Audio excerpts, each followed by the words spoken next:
Thanks very much for welcoming and introducing me. It's been a delight to be here and to see all of you. And I'm so glad for this conference and that we're gathering in these terrible times to talk about peace. And I thank my friend Bob for bringing me here, and Paul for his great talk this morning. And yes, it's true. Brace yourselves. I'm a Jesuit.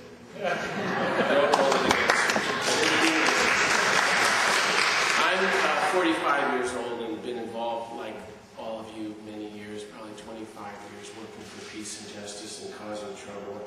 And I lived, I guess like Paul, for 7 years in New York City, and I was the director of the Fellowship of Reconciliation, the LEPOCO, the largest interfaith peace group in the world.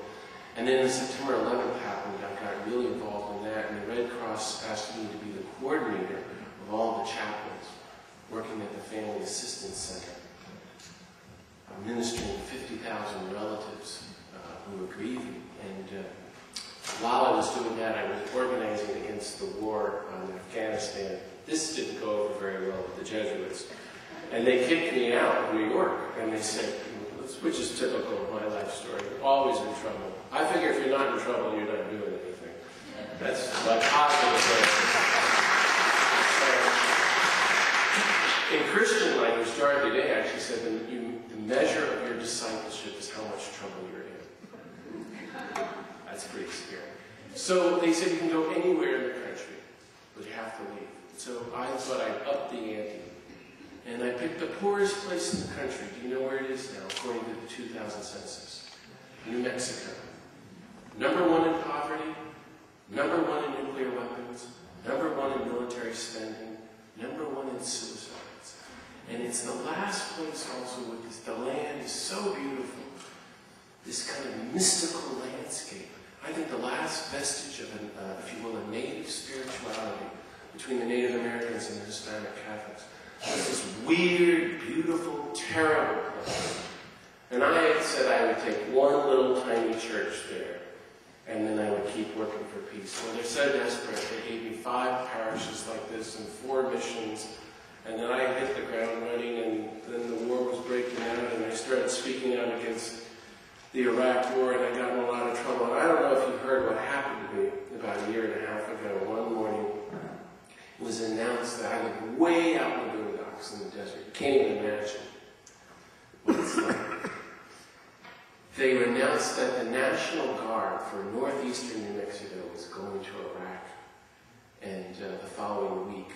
And these 75 kids had never been out of this desert area that I live in. And they're going to Iraq, which looks exactly like the place where we live in. But the commander hated me so much, and the mayor and most of the leaders of New Mexico, so they met the night before and he said, now's the chance to get this uppity Jesuit. So I was sound asleep, and at 6 a.m. in this 3-block town, all of a sudden I hear all this chanting and yelling.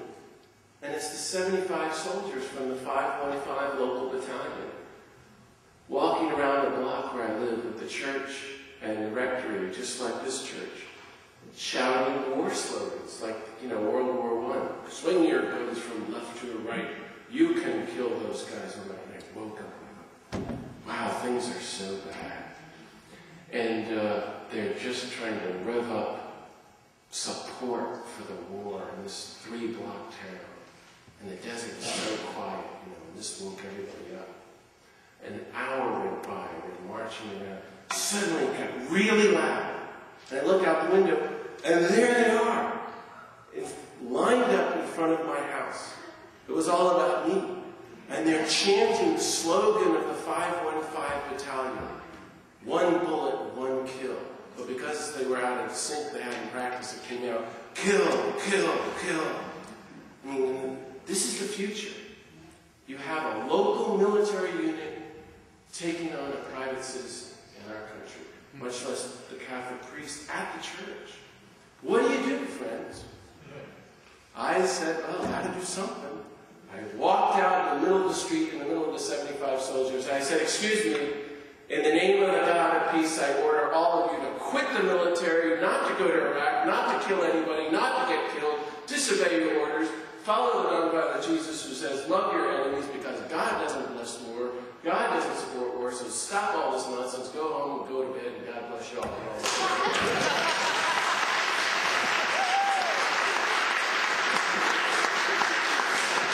another setback for the church. No. So I tell my friends in the peace movement, you know, after you become completely notorious, like me, you know, I feel like, you know, I don't have to go to a demonstration ever again for the rest of my life. The soldiers come in. Trying to look at it positively, Paul, here. I'm doing my best.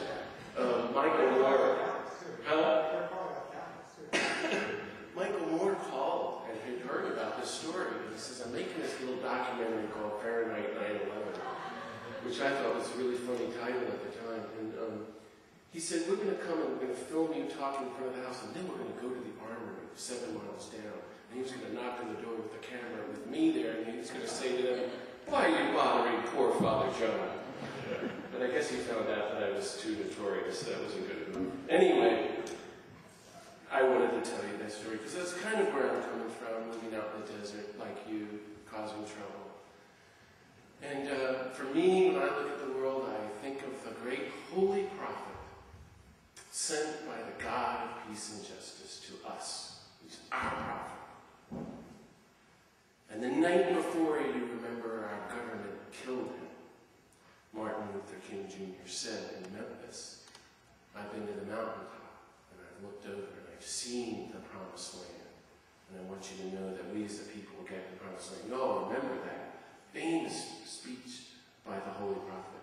Just before he said that, he said something that I think defines the moment that we are in, still in, all these years later.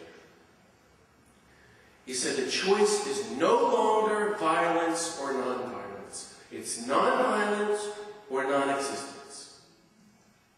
That's the defining word for the Holy Prophet, and I think that's where we are. That's my little contribution to us. Unless we all become non-violent, we are doomed to non-existence. Dr. King says, and Gandhi, and Dorothy Day, and all the great folks. And so that's what I'd like to talk with you about. Violence, non-violence, what it means, and how can we encourage one another on such a great day. Now, so I just want to put my little 2 cents here out on the table, and I think this is what I think. Before I talk about non-violence, I want to say a word about violence, and I think things are really grim. And I don't even know how to talk about it, to say like we live in a culture of violence. I think we're moving really into full-scale empire mode. We can look at the biblical prophets who talk about the 2 sins of idolatry, violence and greed. And today there are 35 wars happening with our country involved in every one, often selling weapons to both sides. Now, not just Iraq. So in this world of total war, you have also the world of corporate greed that is leading 2 billion people, not just in poverty. It's hard, these words mean so little to us now, but total misery, no clean water, no food. The UN saying 40 to 50,000 people, mostly kids, dying of starvation every single day.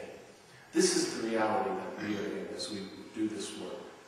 A world of total war and a world of massive starvation and misery.